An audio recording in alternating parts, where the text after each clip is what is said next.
Nas últimas décadas, investigadores, cientistas e pessoas comuns têm usado a internet para ajudar a resolver cada vez mais mistérios.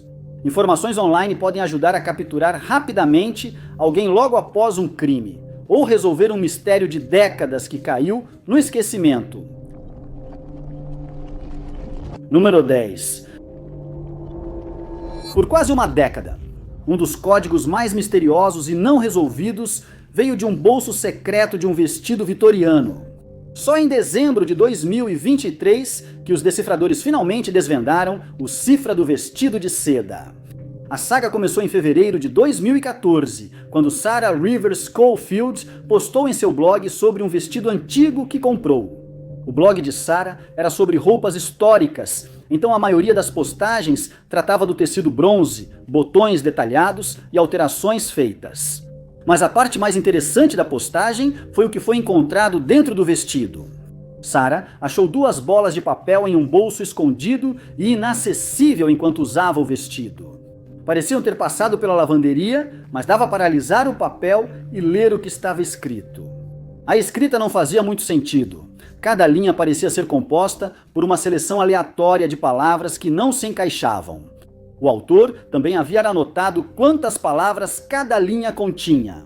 Os exemplos incluíam Bismarck, Omit, Lee Fage, Buckbank, Cairo Rural Lining, Nube Johnson, Noni Ice e Calgary, Cuba, Unguard, Confute, Duck Fagan.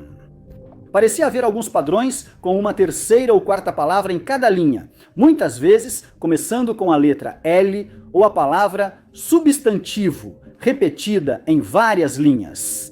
Mas isso não deu muita explicação para Sarah.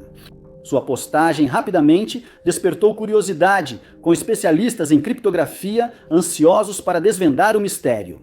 Alguns teorizaram que isso poderia estar ligado à Guerra Civil, considerando a época e o quão ocultas eram as anotações. Outro palpite inicial era de que isso fosse algum tipo de código telegráfico. Na época, cada palavra em um telegrama podia custar vários dólares, acumulando rapidamente para quem enviava muitas mensagens. Então, foram criados códigos que usavam uma palavra para transmitir uma frase inteira. Detetives da internet, em busca do conteúdo das mensagens telegráficas do código do vestido de seda, foram ajudados por Wayne Shan. Após revisar 170 livros de códigos sem sucesso, Chen achou a resposta em um livro. O código é usado pelo Corpo de Sinalização do Exército dos Estados Unidos da América para a previsão do tempo. Os códigos meteorológicos começavam com uma localização, geralmente nos Estados Unidos da América ou Canadá, mas às vezes tão distantes quanto Egito ou Malásia, ainda áreas de interesse do Exército dos Estados Unidos da América. Chen encontrou um livro de códigos meteorológicos de 1892. Os códigos utilizavam letras para indicar temperatura, pressão, ponto de orvalho, precipitação, vento, nuvens e outras informações, variando conforme a posição da letra. Por exemplo, Bismarck, Omit, Lee Fage. Buckbank descrevia o clima de Bismarck como 56 graus, pressão de 3.008 ponto de orvalho de 32 graus. Dia claro, sem precipitação, vento norte, pôr do sol limpo e velocidade do vento de 12 milhas por hora.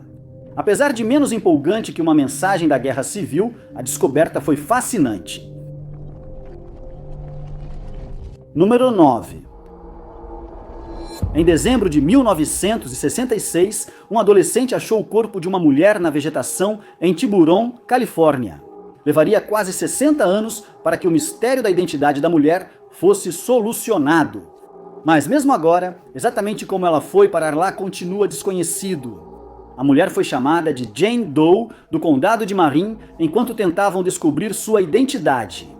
Ela foi encontrada usando um vestido de algodão vermelho, trench coat bege, mocassim branco e relógio de pulso West Clock. Ninguém na região local fazia ideia de quem ela era. O máximo que conseguiram foi um bombeiro que afirmou tê-la visto alguns meses antes de ela ser encontrada. O bombeiro afirmou que 3 meses antes, a mulher havia chegado a uma estação de bombeiros de Trestle Glen. Ela disse que não tinha dinheiro para um táxi e perguntou se poderia passar a noite na estação de bombeiros. Ele recusou. Ela pediu o carro dele emprestado, mas ele recusou. A mulher foi embora e nunca mais apareceu. Mais tarde, o bombeiro ligou para a polícia para informá-los sobre a mulher estranha, mas nenhum sinal dela foi encontrado. Um exame dos restos mortais da mulher determinou que foi pouco depois disso que a Jane Doe perdeu a vida. Como isso aconteceu, não pôde ser determinado. Mais ou menos na mesma época, Dorothy Valancourt parou de atender as ligações dos filhos. Dorothy, mãe de 7 filhos, tinha quase 50 anos quando desapareceu. Ela nasceu na Austrália e trabalhou como enfermeira durante a guerra. Foi nessa época que ela conheceu seu futuro marido, um fuzileiro naval dos Estados Unidos que estava de licença. Eles se casaram e após a guerra, ela se mudou para os Estados Unidos com ele. Eles tiveram vários filhos, incluindo a filha Penélope. Em 1960, Dorothy se divorciou do marido. Ela enfrentou o alcoolismo e as crianças alternavam entre orfanatos e os pais. Em 1964, ela se casou com um alemão chamado Hermann Hesse. Não se sabe muito sobre Hesse, mas, segundo Penélope, ele dizia ter lutado pela Alemanha durante a guerra. Ele era violento e chegou a ser preso por tentar ferir a enteada. As crianças voltaram para o pai, enquanto Dorothy ficou com Hesse. Dorothy manteve contato com os filhos, mas no fim de 1966, todo contato parou. Ela desapareceu de São Francisco e ninguém sabia o que tinha acontecido com ela. Ninguém fez a ligação com a Jane Doe, encontrada no condado de Marin. Alguns meses depois, Penélope nunca deixou de se perguntar o que aconteceu com sua mãe. Era um mistério que ela queria resolver, mas não era algo que ela estava tentando resolver quando essa resposta finalmente chegou. Após se aposentar, ela se cadastrou em um site para saber mais sobre sua árvore genealógica. Eles ofereciam compartilhamento de DNA e Penélope se inscreveu. Meses depois, no 58º aniversário da descoberta da desconhecida do condado de Marin, ela recebeu uma notícia chocante. O DNA dela coincidiu com o da desconhecida, que a polícia enviou ao laboratório forense. Em 2022, a descoberta foi confirmada. Ela era Dorothy Valancourt. Número 8. Carrie Mae Parker sumiu sem deixar rastros em 1991, aos 23 anos. Ela deixou 3 filhos pequenos e uma família perplexa com seu desaparecimento. Só em 2021, quando um youtuber encontrou seu carro destruído, é que o caso dela foi finalmente resolvido. Muitas pessoas são encontradas no fundo de lagos e rios após desaparecerem com seus veículos sem motivo aparente. Corpos d'água nesta rota geralmente são verificados primeiro. Esses locais podem ser profundos e a água turva, dificultando a verificação total dos cursos d'água pelas autoridades. Recentemente, mergulhadores têm assumido casos antigos e compartilhado essas experiências no YouTube. Em dezembro de 2020, a filha de Carrie, Brandy, procurou o grupo Aventuras com Propósito. Brandy tinha apenas 5 anos quando sua mãe desapareceu. A última vez que teve notícias da mãe, Carrie preparava o aniversário do filho. Ele faria 6 anos e ela queria comprar uma bicicleta para ele. Ela saiu de casa em Quinlan, Texas, em seu Buick Skylark azul de 1980, mas nunca voltou para casa. Os filhos de Carrie cresceram achando que ela os abandonou. Parentes tentaram registrar seu desaparecimento, mas tiveram dificuldades para fazer o boletim de ocorrência. Um dos registros nunca foi enviado, enquanto o outro foi classificado apenas como uma verificação de bem-estar. Por isso, demorou décadas para iniciarem uma investigação adequada sobre o desaparecimento de Carrie. Nesse momento, havia poucas pistas. Alguns suspeitavam do ex-namorado de Carrie no desaparecimento dela. Relataram que ele cavava buracos no terreno da empresa de fossas sépticas da família. Mas havia poucas provas de seu envolvimento no desaparecimento. Conforme Brandy descobria mais sobre a mãe e seu sumiço, ficou convencida de que Carrie não sumira voluntariamente. Em 2021, o grupo de voluntários Aventuras com Propósito procurou o carro de Carrie no lago Tawakoni, que havia desaparecido 20 anos antes naquele trajeto para a casa do pai dela. Eles encontraram os destroços muito deteriorados, confirmados como de Carrie, mas não havia restos mortais, só a bicicleta que ela comprou para o filho. Seus familiares acharam que ela estava no carro. As autoridades buscaram na área após a retirada, mas nada foi achado. A equipe do YouTube retornou localizando fragmentos de restos mortais, incluindo o colar de Carrie.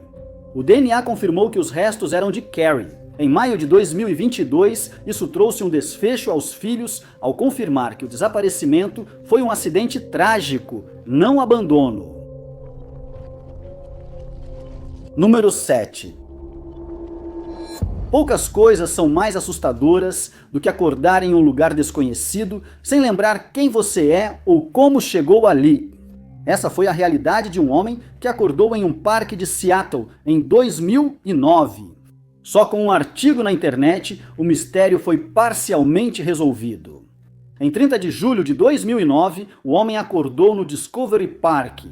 Ele usava roupas arrumadas, calça caque passada e $600 escondidos na meia.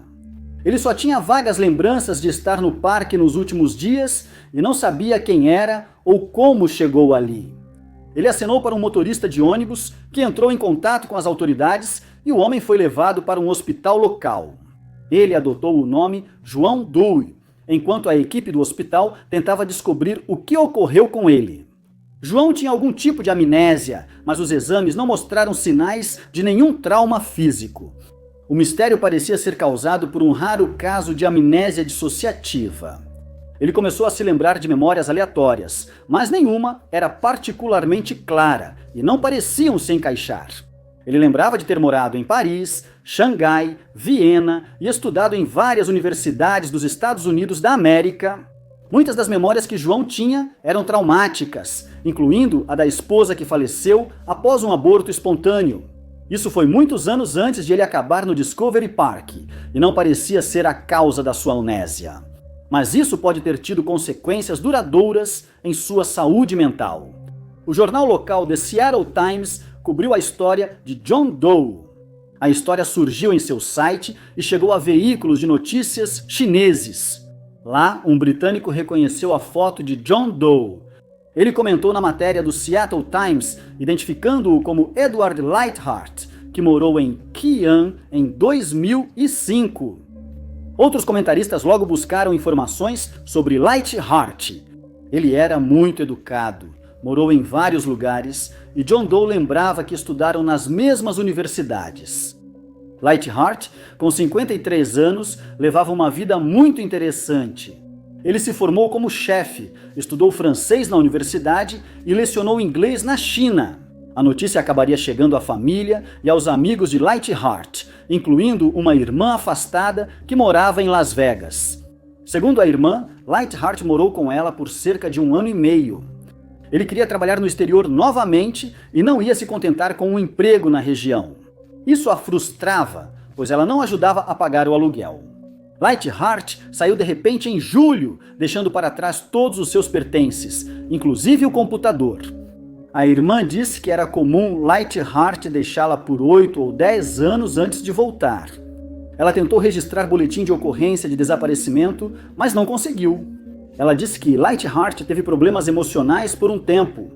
Ao receber a informação, João admitiu ser Lightheart, ou reconheceu o homem das fotos como ele mesmo, mas ele não conseguia lembrar dos nomes ou detalhes apresentados. Ele sabia que o que estava sendo dito provavelmente era verdade, mas ele não tinha nenhuma lembrança disso. Número 6. A maioria das pessoas, ao explorar mercados de antiguidades, pode encontrar alguns móveis bonitos ou roupas de uma época muito distante. Quando Oliver Barnes encontrou uma pequena bolsa no fundo de uma loja em Salisbury, Inglaterra, ele se deparou com um mistério esperando para ser resolvido. Barnes é apaixonado por fotografia e câmeras, então achar a câmera vintage já foi uma grande descoberta. A câmera era uma Kodak Pocket número 1, que foi produzida pela primeira vez na década de 1920. Ela usa negativos de 6 por 9 centímetros e o tamanho relativamente grande permitia que fotógrafos de 100 anos atrás capturassem cenas com detalhes impressionantes. Para a época, Barnes tem um interesse especial por câmeras de filme, então ele ficou empolgado ao descobrir que ainda havia filme dentro dessa relíquia antiga. Além disso, o filme já havia sido usado. Isso significava que ele tinha potencialmente descoberto fotografias de 100 anos atrás. Ele levou o filme a um especialista para a revelação. A princípio, ele ficou preocupado que expor o filme à luz do dia pudesse ter arruinado quaisquer imagens que tivessem sido capturadas.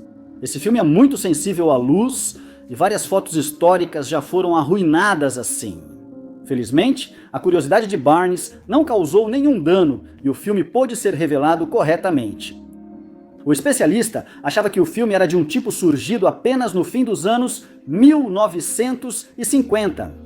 Era possível para os fotógrafos fazerem anotações nesse filme, com datas e locais frequentemente registrados ao lado do negativo.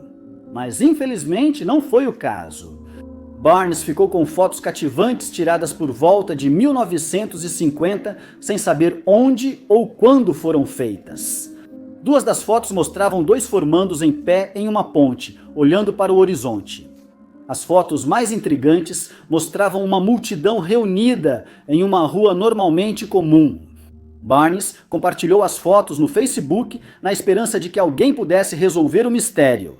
A rua e a foto foram reconhecidas como um local na vila de Chipping Sodbury, em frente ao hotel Portcullis. Um memorial de guerra no centro da rua confirmou que as imagens foram tiradas após a Segunda Guerra Mundial. Do outro lado da rua, perto da multidão, uma equipe de notícias montava uma câmera para filmar.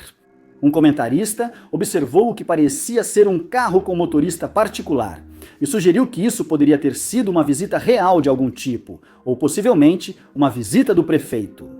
Sugestões alternativas incluíam que a multidão podia ter se reunido para assistir a um evento do exército americano, estacionado nas proximidades. Mas não há evidências de nada disso nos registros históricos. As imagens viralizaram e saíram em reportagens locais da British Broadcasting Corporation. Logo, o mistério foi resolvido. Em 1948, Margaret Good deu à luz. Um dia antes do parto, ela descobriu que teria quadrigêmeos. Eles foram os primeiros quadrigêmeos a nascer de cesariana e todos puderam ir para casa saudáveis após algumas semanas. Segundo uma das meninas, não podiam ir a nenhum lugar sem chamar atenção. Aconteceu que essa tensão começou no dia em que elas foram levadas para casa, quando uma multidão de pessoas se reuniu para recebê-las na comunidade. Isso incluiu equipes de filmagem que registraram a chegada da família pela primeira vez.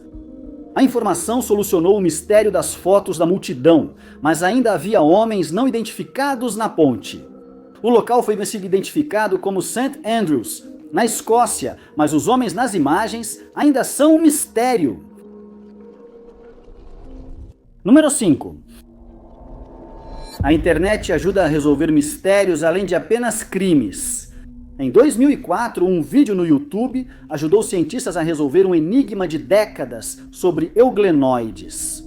Esses organismos unicelulares, que fazem fotossíntese e consomem matéria orgânica, são antigos e um mistério na base da árvore da vida eucariótica. A falta de evidências de euglenoides no registro fóssil era um grande problema. Pesquisadores suspeitavam que microfósseis rígidos, antes vistos como algas ou esporos de samambaia, eram na verdade cistos de euglenoides. Como eram comuns em eventos de extinção em massa, sugere-se que o encistamento era um mecanismo de sobrevivência. Mas essa teoria exigia provas de cistos se formando atualmente. A evidência necessária apareceu em um vídeo do YouTube de 2023 intitulado Encistamento de Euglena, um evento raramente visto, de Phoebe Weston, que mostrava euglenoides formando cistos. Provavelmente porque a água na lâmina do microscópio está secando.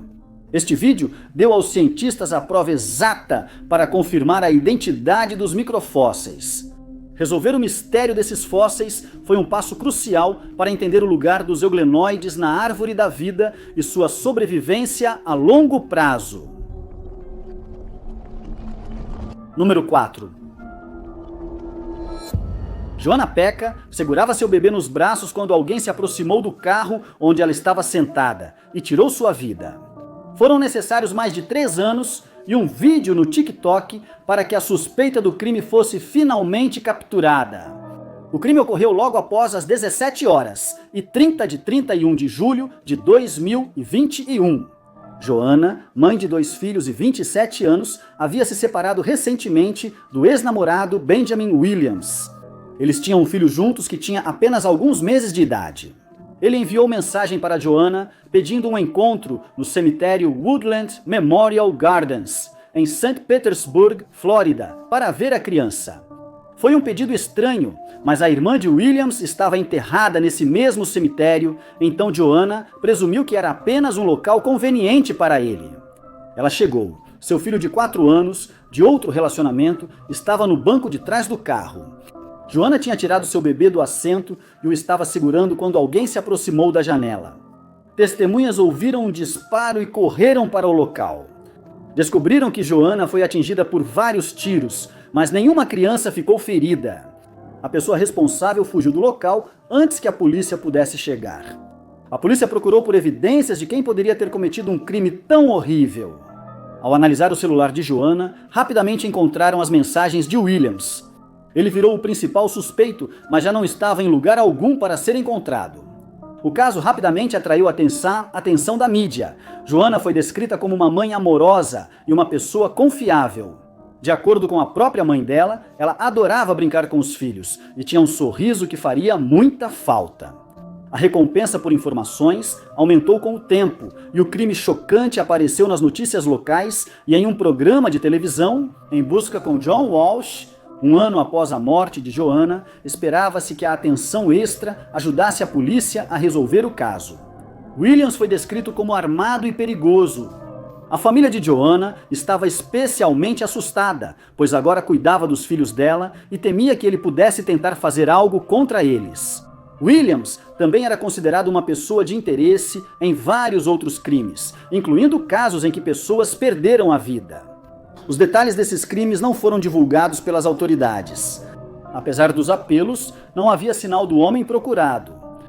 Logo após o incidente, Jasmine Alexander relatou o caso em seu perfil de True Crime no TikTok, compartilhando notícias da imprensa local. O vídeo do TikTok foi compartilhado centenas de vezes. Só em 2024, o vídeo chegou à pessoa que ajudaria a desvendar o caso. Em 27 de novembro, alguém no México viu no TikTok de Jasmine uma foto de Williams.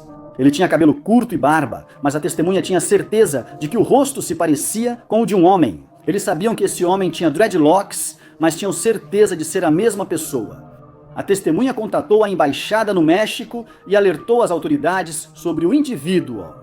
Ele foi preso e as autoridades confirmaram que este era Benjamin Williams. Williams foi extraditado para os Estados Unidos e desde sua prisão houve poucas atualizações sobre esse caso e parece que ele ainda pode estar tecnicamente sem solução. Número 3. A partilha da Índia e do Paquistão em 1947, supervisionada por um advogado britânico em 36 dias, causou caos, levando à separação de famílias e comunidades. A família de Muhammad Shafi, da vila de Bullock, fugiu do tumulto. Mohammed, de 10 anos, foi separado de sua família e adotado por um homem Sikh chamado Mangal Singh, que lhe deu o nome de Mahinder Singh Gill. Por 77 anos, Mahinder se perguntou sobre sua família, que havia se estabelecido em segurança no Paquistão. Em 2024, a pesquisadora Nanaka Dada conheceu Mahinder enquanto coletava histórias de fronteira na Índia. Ela pesquisou Bullock online e encontrou um youtuber paquistanês chamado Abbas Khan Lashari, do canal Sanjay Welly, que compartilhava histórias da partição. O vídeo de Lashari mostrava 2 senhores idosos procurando pelo irmão perdido durante a partição. Os detalhes coincidiam estranhamente com a história de Mahinder. Trabalhando com Lashari, Dada confirmou a ligação. Os irmãos separados, um com grande perda de visão e audição, se reencontraram felizes por uma chamada no Zoom. Chamando Mahinder pelo nome de Mahinder Safi, os irmãos asseguraram a Mahinder que sua separação era simplesmente como as coisas deveriam ser.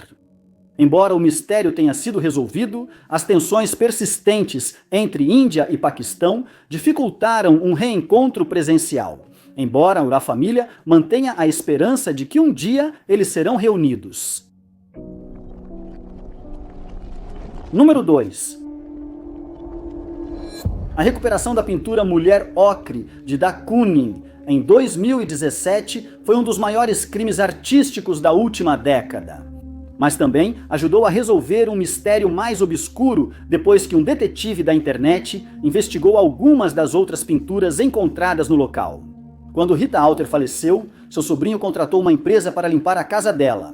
Ela estava repleta de obras de arte que ela e Jerry colecionaram ao longo de suas viagens. A empresa logo percebeu que uma das pinturas escondidas atrás de uma porta no quarto do casal era uma famosa pintura desaparecida, Mulher Ocre. A pintura foi devolvida ao museu, de onde fora roubada décadas antes. A descoberta despertou o interesse da comunidade de crimes reais e documentários foram feitos sobre o crime e o casal misterioso que parecia estar por trás dele.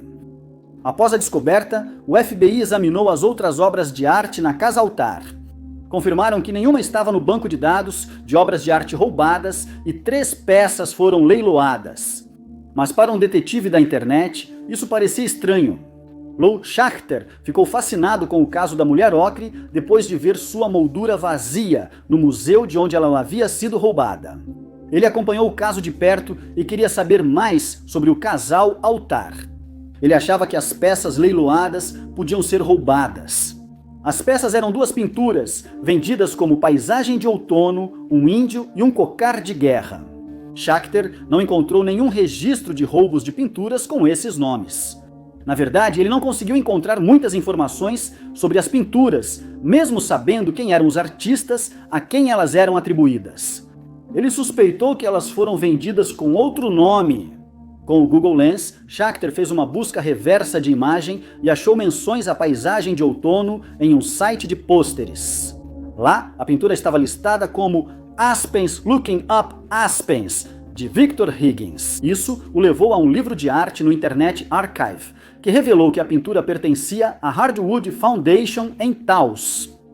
Uma busca em antigos jornais revelou que Aspens havia sido roubada do Museu de Arte, assim como outra pintura, Indian Boy in Full Dress, também conhecida como Oklahoma Cheyenne. O artista Joseph Henry Sharp era o mesmo que havia pintado War Bonnet. Schachter checou o site da Harwood procurando vestígios das pinturas em sua coleção. Elas poderiam ser recuperadas, mas não parecia o caso. Ele entrou em contato com a Universidade do México, da qual o Museu de Arte Harwood agora faz parte, e a investigação oficial sobre as pinturas começou. A universidade contatou rapidamente o FBI, que assumiu o caso. O roubo em Taos ocorreu em março de 1985, 9 anos antes de uma lei tornar o furto de artefato cultural de museu ou biblioteca crime federal. Isso explicava por que a obra não estava no site do FBI.